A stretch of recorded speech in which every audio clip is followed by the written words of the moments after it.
नमस्कार। Sports scan की आज के संस्करण में आप सबका बहुत बहुत स्वागत। खेल जगत की तमाम खबरों का लेखा जोखा लेकर मैं हूं आज के इस अंक में नवीन सक्सेना। आज के इस अंक में चर्चा रॉजर फेडरर की, टेनिस के महान खिलाड़ी। चर्चा डेविस कप की, जिसमें भारत का मुकाबला नॉर्वे से होगा। महिला क्रिकेट टीम की बात होगी, भारतीय महिला क्रिकेट टीम की। और अंतर्राष्ट्रीय क्रिकेट परिषद ने जो दक्षिण अफ्रीका के में अगले साल होने वाले महिला T20 विश्व कप की घोषणा की है, उसके बारे में हम चर्चा करेंगे। और साथ ही चर्चा हम करेंगे रेसलिंग की। और इन सब पर तमाम अपने आंकड़ों के साथ, तमाम अपनी कहानियों के साथ जो आपने नहीं सुनी है, जो कि खेलों से जुड़ी हुई हैं, उन सब के साथ मेरे साथ मौजूद हैं जाने माने खेल पत्रकार मलय नीरव। मलय, स्वागत है आपका। धन्यवाद नवीन। नजर अब तक की खास खबरों पर। टेनिस के महान खिलाड़ी रॉजर फेडरर ने टेनिस से संन्यास लिया।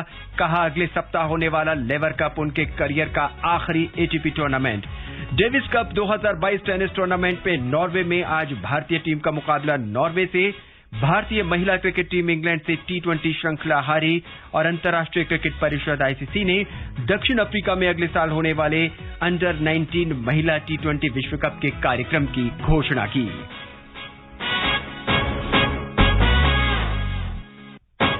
महान टेनिस खिलाड़ी रॉजर फेडरर ने कल टेनिस से संन्यास लेने की घोषणा कर दी।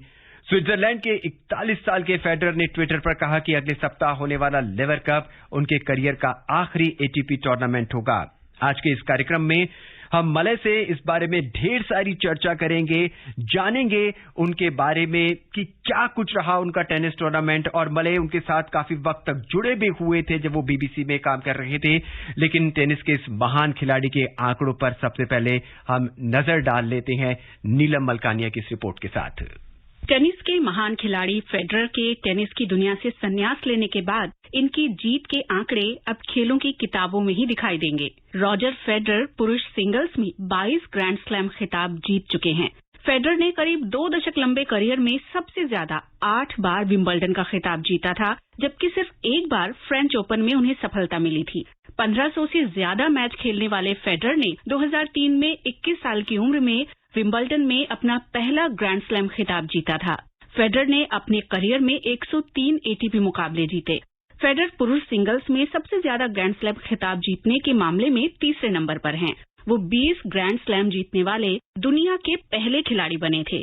अब ये रिकॉर्ड राफेल नडाल के नाम है।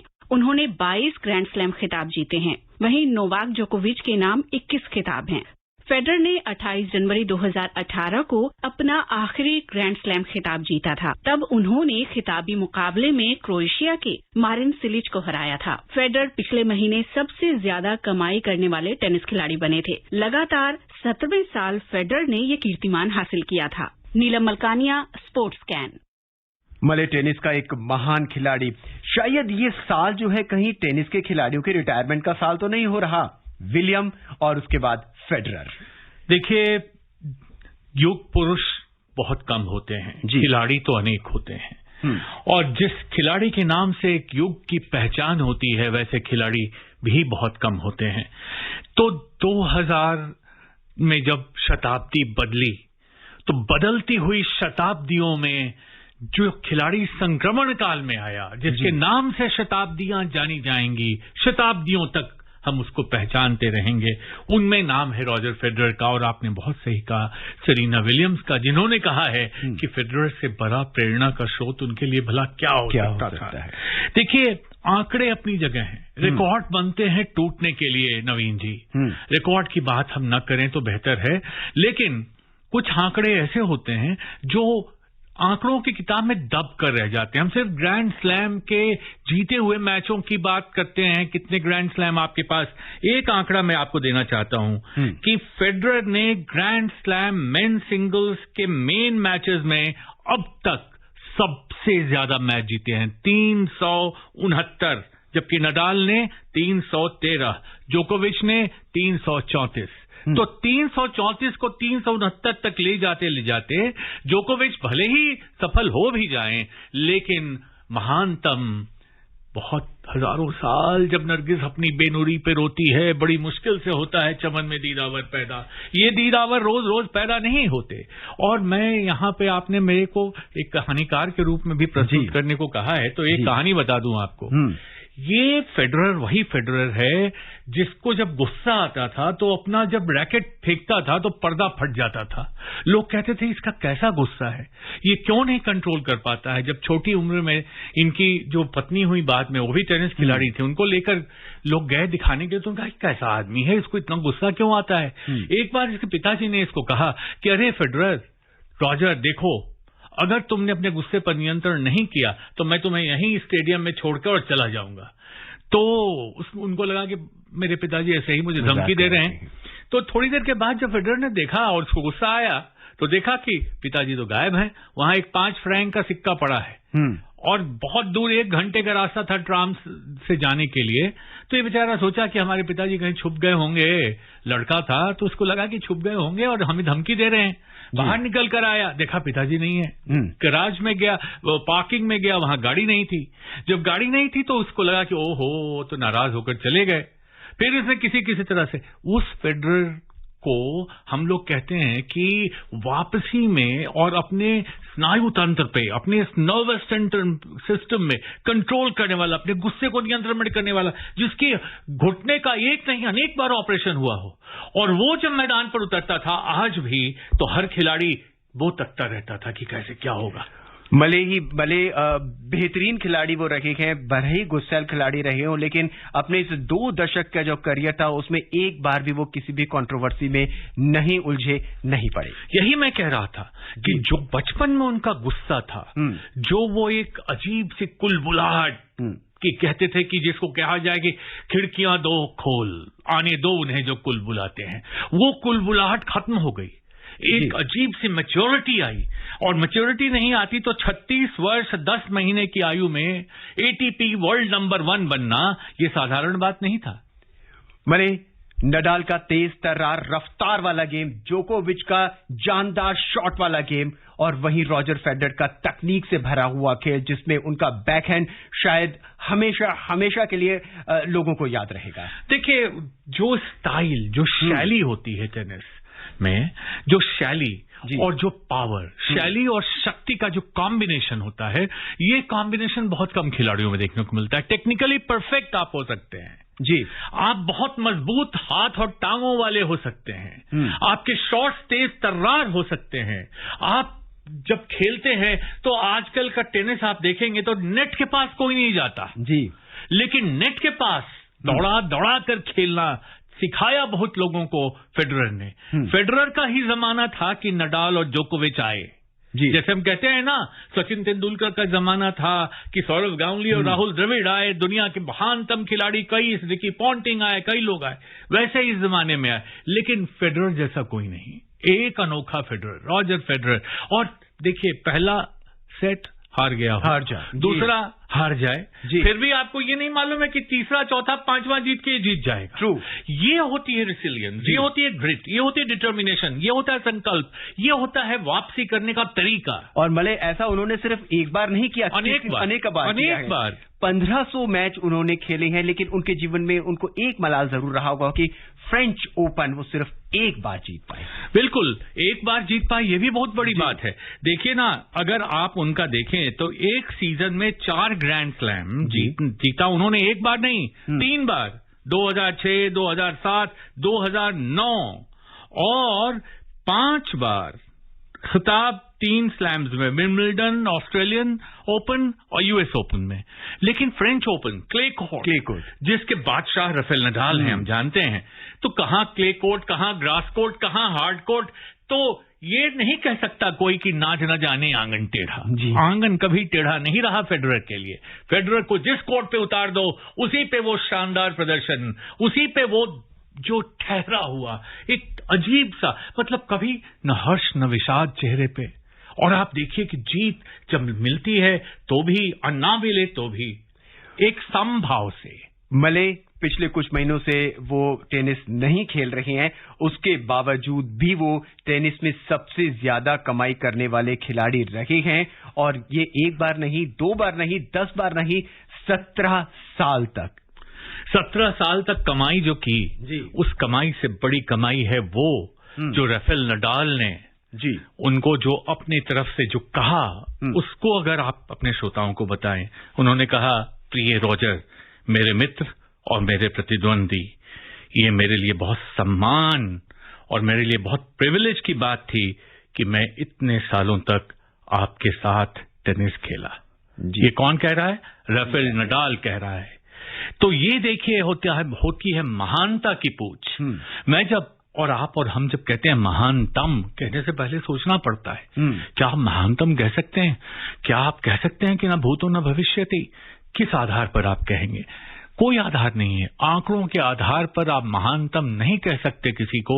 ये बात तो हम बहुत दिनों से जानते हैं। डॉन ब्रैडमैन के आंकड़े भी पीछे रह जाएंगे, सचिन तेंदुलकर के आंकड़े पीछे रह जाएंगे, विराट कोहली के आंकड़े पीछे रह जाएंगे, सुनील गावस्कर के आंकड़े तो रह गए पीछे।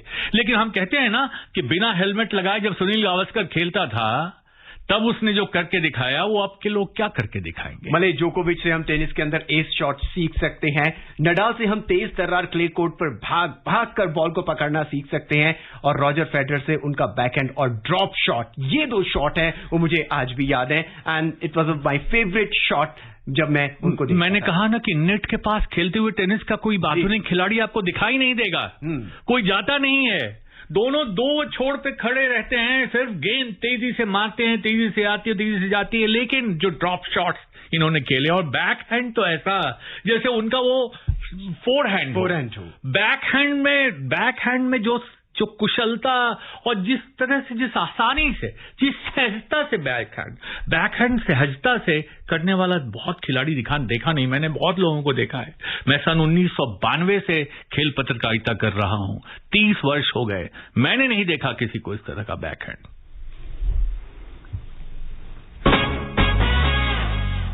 टेनिस की इस कहानी को, इस स्टोरी को थोड़ा सा और बढ़ाते हैं और रुख करते हैं डेविस कप टेनिस टूर्नामेंट के ग्रुप 1 के मैच का। नॉर्वे के लिलहैमर में भारतीय टीम का मुकाबला आज और कल नॉर्वे से होगा। पुरुष सिंगल्स में आज प्रजनेश गुणेश्वरन और कैस्पर रड आमने सामने होंगे। मैच भारतीय समय अनुसार रात 9:30 से खेला जाएगा। आज ही एक और मुकाबला होगा 11:30 पर, जिसमें रामकुमार रामनाथन का मुकाबला विक्टर जुरासोविक से होगा। बेहतरीन मुकाबला आज हम एक अच्छे खिलाड़ी को, रुड जो कि रनर अप रहे हैं अभी, उनका मुकाबला होगा प्रजनेश गुणेश्वरन से। इसमें क्या शक है? अगर कोई यूएस ओपन खेल कर आ रहा हो, रनर्स अप हो, और उसका मुकाबला होने जा रहा हो रूकीज से, मतलब रूकीज नहीं बट एक समय यूकी भामरी भी 100 में ऊपर थे। लेकिन एक बात याद रखिए, यहां बात वही है कि एक आपके हाथ में हीरे का टुकड़ा है जी, और दूसरी तरफ 5 और जवाहरात हैं। हमारी टीम के 5 सिंगल खिलाड़ी ऐसे हैं जो अपने देश के सर्वश्रेष्ठ खिलाड़ी हैं, और उनकी टीम में जो दूसरा खिलाड़ी है, जो पहला खिलाड़ी है, उसमें 375 रैंक का अंतर है।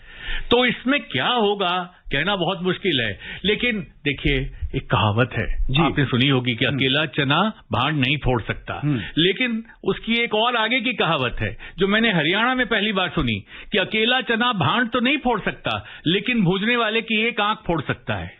तो एक खिलाड़ी को आप गिरा सकते हो, लेकिन 5 में से 4 को गिराना बहुत मुश्किल है। भले ही अंकों का उनका 375वां रैंक हो, 375 खिलाड़ी बीच में हो, लेकिन एक महान खिलाड़ी के सामने अगर आप खेलते हैं, यही अपने आप को एक हर्ष देता है, बहुत हर्ष देता है। और देखिए, खेलने वाले ये कह रहे थे कि अगर ये जीत जाएगा यूएस ओपन जी, तो शायद डेविस कप में ना खेले, क्योंकि थकान होती है। 2 हफ्ते ग्रैंड स्लैम चलता है, दुनिया के बेहतरीन खिलाड़ियों से आपका मुकाबला होता है। मगर भारत के खिलाड़ियों के लिए भी ये बहुत बड़ी परीक्षा की घड़ी है। न सिर्फ ये कि रूट खेल रहे हैं, बल्कि ये भी कि वुडन सरफेस है, इनसाइड इंडोर है, वुडन सरफेस पे आर्टिफिशियल ऊपर, तो सिंथेटिक उसके ऊपर। इसमें जैसे इसी कोर्ट पे आइस हॉकी हुई थी इससे पहले। आप सोचिए वहां खेलेंगे। लेकिन एक बात है, 8 तारीख को भारतीय खिलाड़ी पहुंच गए थे नॉर्वे जी, और वहां के कंडीशन से एक्लेमेटाइज करने का उनको मौका मिला। और जब 11,500 दर्शक वहां बैठेंगे और नॉर्वे के खिलाफ आप उतरेंगे, तो फिर से एक बार आपको अपने नर्व्स को कंट्रोल में रखना पड़ेगा। भले ये डेविस कप जो होता है एक टीम मुकाबला होता है, इसमें रिवर्स मुकाबले भी होते हैं। इसके बाद कल रिवर्स मुकाबले भी खेले जाएंगे, फिर डबल्स मुकाबले खेले जाएंगे। अगर हम महान खिलाड़ी रुट से हार भी जाते हैं एक मुकाबला, तो कुछ चांसेस हमारे बनते हैं इस टूर्नामेंट में जीतकर आगे बढ़ने के? बिल्कुल चांसेस बनते हैं। देखिए, रिवर्स में तो आप खिलाड़ी बदल भी सकते हैं ना। तो रूट के जो टीममेट हैं विक्टर डुरासोविच, उनका दुनिया में 325वां स्थान है और वो एकमात्र नॉर्वे के ऐसे खिलाड़ी हैं जो शीर्ष 500 में हैं जी। तो इस प्रकार भारत को जीतने में दिक्कत नहीं होनी चाहिए, लेकिन नॉर्वे जैसे डेविस कप के ग्रुप 1 में कजाकिस्तान से 3-1 से हार गया था, तो मुझे नहीं लगता कि भारत के लिए बहुत मुश्किल होनी चाहिए, लेकिन होम कोर्ट एडवांटेज तो उनको होगा, इसमें कोई शक नहीं। भारतीय टीम में डबल्स मुकाबले के लिए रोहित बोपन्ना को टीम में शामिल नहीं किया गया है। उनके स्थान पर साकेत मेनेनी है। डेविस कप 2022 के विश्व ग्रुप 1 में भारत और नॉर्वे सहित 24 देश मुकाबला करेंगे। 12 विजेता टीमें अगले वर्ष होने वाले क्वालिफाइंग राउंड में पहुंचेंगी। देखिए, रोहन बोपन्ना के घुटने में चोट है, इन्फ्लेमेशन है, इसलिए वो नहीं खेल रहे हैं और ये एक जरा सी समस्या है, लेकिन साकेत होंगे और यूकी होंगे, दोनों साथ मिलकर अच्छा मुकाबला करेंगे। टेनिस के बाद बात क्रिकेट की। खबर हालांकि अच्छी नहीं है। इंग्लैंड ने भारत के साथ T20 महिला क्रिकेट श्रृंखला में 2-1 से जीत ली है।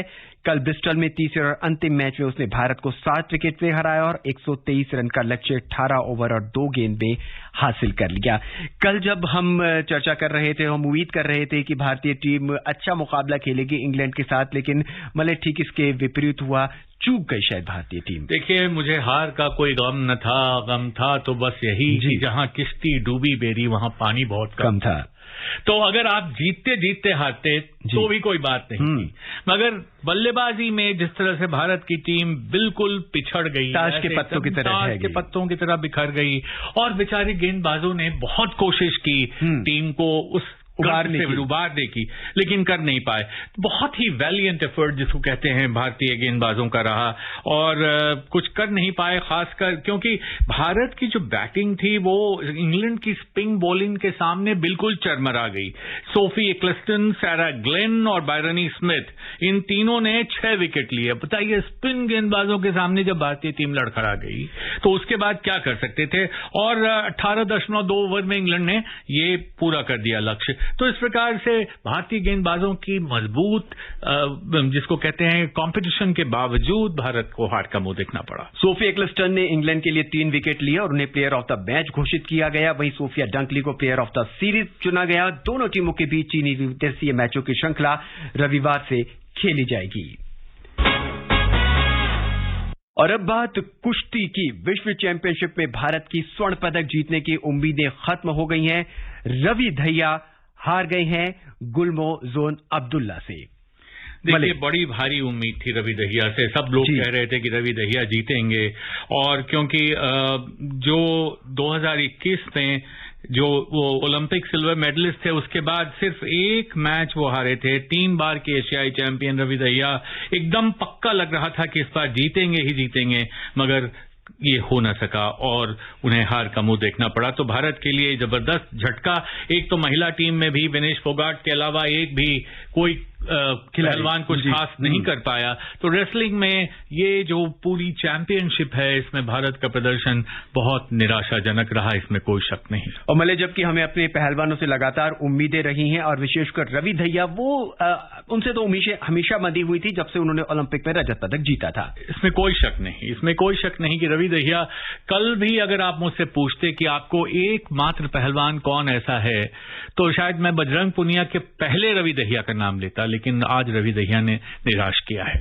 रवि, वक्त बिल्कुल इजाजत नहीं दे रहा है। खबरें बहुत सी हैं, कहानियां बहुत सी हैं, आंकड़े बहुत से हैं जिन पर हम आपसे चर्चा करना चाहते हैं, लेकिन आज के इस अंक में हमारे साथ जुड़ने के लिए, विशेष राय साझा करने के लिए और हमारे दर्शकों को रोजर फेडरर की एक नई कहानी से रूबरू कराने के लिए आपका बहुत बहुत धन्यवाद। धन्यवाद नवीन। चलते चलते हम अपने सुनने वाले को एक बार फिर बता दें, टेनिस के महान खिलाड़ी रोजर फेडरर ने टेनिस से संन्यास लेने की घोषणा कर दी है। डेविस कप 220 टेनिस टूर्नामेंट में नॉर्वे में भारतीय टीम का मुकाबला होगा नॉर्वे से। डेविस कप 2022 में भारतीय महिला क्रिकेट टीम इंग्लैंड से T20 श्रृंखला हार गई है और अंतर्राष्ट्रीय क्रिकेट परिषद ने दक्षिण अफ्रीका में अगले साल होने वाले ICC अंडर 19 महिला T20 विश्व कप के कार्यक्रम की घोषणा कर दी है। आज के इस अंक में बस इतना ही। मुझे यानी नवीन को दें इजाजत। नमस्कार।